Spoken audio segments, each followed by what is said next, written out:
নমস্কার বন্ধুরা, তোমরা কেমন আছো? আশা করি অনেক ভালো আছে। সুবিধা ব্লগসে সবাইকে স্বাগত, তার সঙ্গে বড়দের প্রণাম আর ছোটদের বুক ভরা ভালোবাসা। আজকে নতুন একটা রেসিপি নিয়ে চলে আসলাম তোমাদের সঙ্গে, তো দেখতে থাকো, ভালো লাগবে। প্রথম থেকে লাস্ট অবধি দেখো। বাঁধাকপি নিয়েছি, আর এদিকে হচ্ছে কাতলা মাছের মাথা। বাঁধাকপি আর কাতলা মাছের মাথা দিয়ে একটা রেসিপি করব। তো দেখো, এদিকে গরম জল হচ্ছে, গরম জলে আমি বাঁধাকপিগুলো একটু ভাপিয়ে নেব। তো এরকম করে খেয়ে দেখবে, ভালো লাগলে লাইক কমেন্ট শেয়ার আর সাবস্ক্রাইব করে দিও। পাশে থাকে বেল আইকনটিটা প্রেস করে দিও। আমি যা যা রান্না ছাড়বো সব নোটিফিকেশান তোমাদের কাছে চলে যাবে। আর আমার নতুন বন্ধুদের অনুরোধ করবো সাবস্ক্রাইব করে দেওয়ার জন্য। আর আমার বন্ধুরা, আমার সাবস্ক্রাইব বন্ধু, তাদের অনেক অনেক অনেক ভালোবাসা জানাই। আর যারা এখনও সাবস্ক্রাইব করোনি তাদেরও ভালোবাসা জানাই। তো চলো রান্নাটা শুরু করি। কেমন করে করছি আমার সঙ্গে থাকতে হবে, তাহলেই কিন্তু বুঝতে পারবে যে একটু এটা অন্য ধরনের করবো, একটু আলাদা মতন করব। ঠিক আছে, চলো আমার সঙ্গে থাকো, সাথে থাকো। তো দেখো, নুন হলুদ মাখিয়ে নিয়েছি আমি মাছের মাথায়। আমি এবারে এদিকে দেখো কড়া তেল দিয়েছি, সাদা তেল গরম হয়ে গেছে। এবার আমি মাছগুলো দিয়ে ভেজে নেব ভালো করে।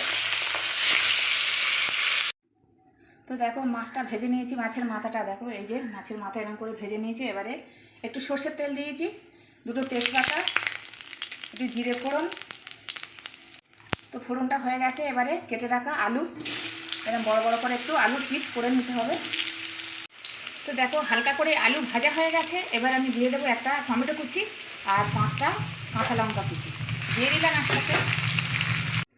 তো দেখো, গ্যাসটা আমি অফ করেছি, কেন মশলাগুলো দেবো তো চুঙে যেতে পারে, পুড়ে যেতে পারে, ওই জন্য আমি টমেটো দিয়ে 1 মিনিট কষে নিয়েছি। এবার আমার পরিমাণের মতো লবণ দেব, আর ঝাল গুঁড়ো দেবো এই ছোটো চামচের 1 টেবিল চামচ, আর হলুদ গুঁড়ো দেবো 1 টেবিল চামচ, আর এখানে ধনে গুঁড়ো, এই ধনে জিরে বাটা আর আদা বাটা 1 টেবিল চামচ করে দিয়ে দিলাম। দিয়ে এটাকে আবার ভালো করে আমি কষিয়ে নেব। তো দেখো, মশলাগুলো দিয়ে আমি 1 মিনিট কষে নিয়েছি। দেখো, এবার আমি বাঁধাকপিগুলো দিয়ে দেবো, ভাপিয়ে রেখেছিলাম সেই বাঁধাকপিগুলো দিয়ে দিলাম। দিয়ে ভালো করে এবার আমি কষাবো।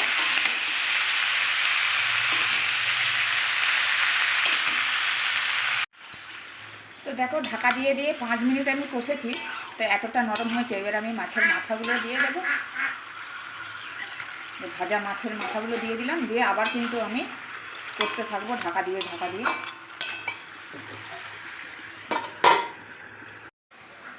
তো দেখো, এই বাটির মধ্যে পোস্ত আর সর্ষে 1 টেবিল চামচ করে আমি বেটে নিয়েছি। তার সঙ্গে একটু চিনি ফেলে দেবো, কেননা তাহলে তেতো ভাবটা আসবে না। আর এখানে দেখো কষা হয়ে গেছে। আমি 2 মিনিট মাছের মাথা দিয়ে 2 মিনিট কষেছি, কষা হয়ে গেছে, সুন্দর সেন্ট বেরিয়েছে। এবার কিন্তু আমি এটা দিয়ে দেবো, এই যে পোস্ত আর সর্ষে দিয়ে আমি একটু নেড়ে চেড়ে নেব। নিয়ে তারপর আমার পরিমাণ মতন আমি জল দিয়ে রান্নাটা করে নেব। তো সর্ষে আর পোস্ত দিয়ে বেশি তো কষা যাবে না, কেননা পোস্ত আছে, ওই জন্য একটুখানি কষে নিলাম 1 মিনিটের মতন। এবার আমার পরিমাণ মতন আমি জল দিয়ে দেবো, গ্যাসটা একটু জোরে দেবো।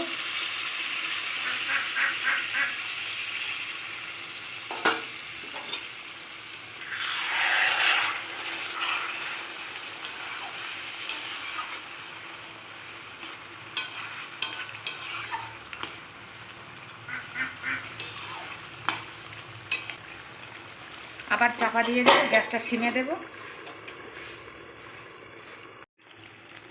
তো দেখো, 2 মিনিট আমি চাপা দিয়েছিলাম, তো হয়ে গেছে আমার। আগে তো ঢাকা দিয়ে করেছি, সব রান্নাটাই হয়ে গেছে। দেখো কত সুন্দর হয়েছে। তো আর গরম মশলা কেন দিলাম না এটা আমি বলে দিই, যে যখন আমি ঝাল গুঁড়ো দিয়েছিলাম ওই ঝালের মধ্যে আমার গরম মশলা আমার মেশানো আছে। ভুল করে আমি ঝাল গুঁড়োটা ঢেলে দিয়েছিলাম গরম মশলার জায়গায়। তো ওই জন্য গরম মশলাটা আমি দেখানো পারলাম না, কিন্তু ওই যখন ঝাল গুঁড়ো দিয়েছি তখন কিন্তু গরম মশলায় ঝাল গুঁড়ো আর গরম মশলা পাইল ছিল, ওই জন্য আর আমি গরম মশলা দিলাম না। কিন্তু গরম মশলা তোমরা দিতে হবে। তো আজকের মতো আসছি। দেখো, এই যে রান্নাটা হয়ে গেছে, দারুণ সেন্ট বেরিয়েছে। এরকম করে তোমরা খেয়ে দেখো, ভালো লাগলে লাইক কমেন্ট শেয়ার। তো আজকের মতো আসছি, এবার দেখা হবে পরের ভিডিওয়। জয় রাধে রাধে, জয় কৃষ্ণ কালী কালী। দেখো, দারুণ হয়েছে।